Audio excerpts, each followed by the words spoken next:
Hello, this is my game, Troy's Tower Defense, otherwise known as Troy's CD. As you can see on this starter screen, there are 3 difficulties to choose from, which determine how many rounds the user has to pass before the game is quote-unquote completed. So we'll go with the simplest one, which is easy. You click here, hit S. This will be the path the enemies will follow will be randomly generated by the maze solving algorithm. You can see there's hotkeys here for each of these functions. The towers cannot be placed on the path. If you try to, it will not allow. The sniper is the first tower, so as you can see, it keeps track of how much damage it's dealt, damage per shot, and fire rate. Fire rate, the lower the better. That's how many ticks have to pass before it shoots. It has 3 targeting systems, so if you watch, I'll play, you see the enemy start to spawn. If I set it to last, it'll shoot the last one in its range, which is this black circle. Sniper's kind of a rough example, but if we go strong, it'll shoot this one, and then this one. It shoots the front. It shoots the enemy with the most health. That is, and if there's a tie, it shoots the one that's first. So what I can do, you can sell towers. So see, if I do that, you can sell for 75% of the money you've put into them. So say I want to sell this, it'll be removed from the field. As these enemies move along, if they reach the end, you'll lose lives. This is kind of the main purpose of the game. You can see each one will do 1 damage. There are multiple types of towers, such as the boxer, the mage, and the bomber, and the builder. Each of these have some unique abilities. For example, this one, it deals anywhere between 6 and 16 damage right now, because that's just the upgrade specialty.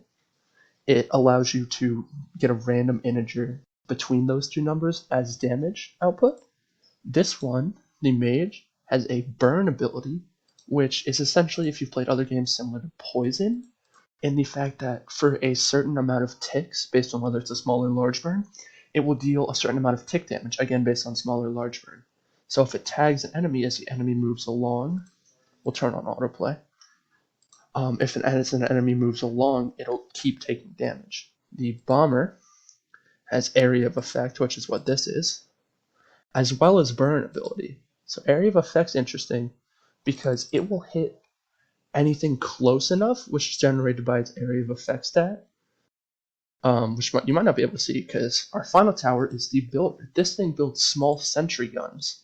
This one's a base sentry that only survive for a certain amount of time, have their own damage, fire rate, range, and special shot effects.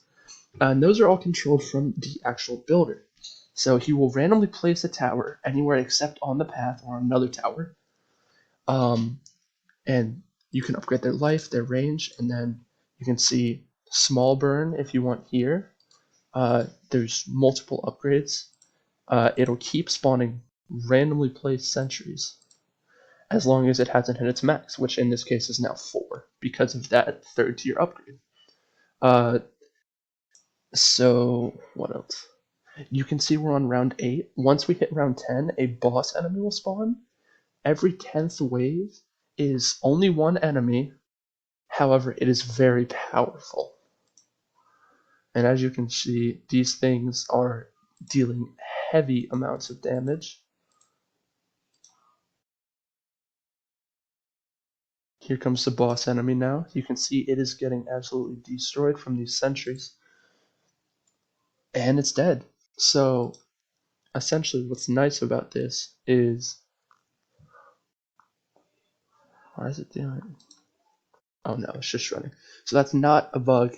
These things just do a lot of damage very, very quickly, as much as it may look like a bug. And they also cause burn, which is what you're seeing. So, yeah, that's about it for this project. Obviously, if you run out of lives, there's a game over screen. If you make it to the last round and beat it, there's a victory screen. But that is all I've got. Thank you.